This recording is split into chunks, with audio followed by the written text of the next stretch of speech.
curva de Laffer, já ouviu falar? A curva de Laffer é uma métrica que serve para os governos traçar um paralelo de quanto vale a pena, até quando vale a pena aumentar os impostos. O quando deixa de ser viável aumentar os impostos, né? Ou seja, serve para traçar um paralelo, uma correlação entre aumento dos impostos, aumento da receita, funcionamento saudável da economia. Beleza? Então o que significa esse monte de números aqui nesse gráfico? Tá? Imagina num gráfico em que aqui você tem 5, 6, 7, 8, 10, 20, 30, 40%. Tudo isso aqui é imposto, certo? Isso aqui significa o seguinte: você vai aumentando os impostos, aumentando os impostos, certo?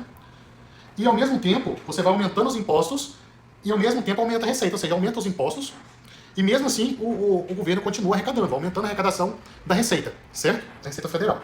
Chega um ponto que o governo aumenta tanto os impostos que começa a acontecer uma estagnação da economia. Por quê?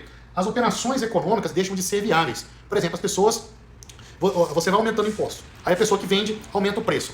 Né? Aí a pessoa que compra para de comprar. Aí começa a interferir na oferta e demanda, no livre mercado, na criação de empresa, na industrialização do país. Começa a interferir. Então acontece uma estagnação da economia, certo? Nesse momento você tem crescimento da economia.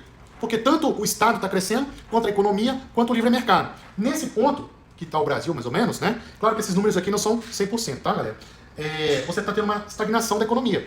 É um ponto que ninguém ganha, nem o Estado, ou seja, o Estado continua aumentando a arrecadação, e o Estado continua aumentando os impostos, mas ele não consegue aumentar a arrecadação. E as pessoas começam a evadir as suas propriedades do país, começam a remover os seus bens, começam a proteger seus bens. A pessoa deixa de comprar para guardar, porque ela não sabe o que vai acontecer amanhã. As pessoas que têm várias empresas fecham algumas, entendeu? Para criar reservas.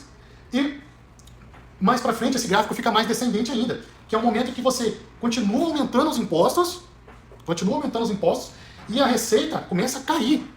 Piora o gráfico, entendeu? Você aumenta os impostos e começa a cair a receita. Aí o governo entra aqui. A gente entra numa situação de recessão econômica, que o governo começa a criar dívidas com os rentistas de banco, começa a emitir títulos de fundos, de várias coisas, começa a criar dívidas, ou seja, dívidas da União, dívidas com os estados, dívida com os municípios, dívida com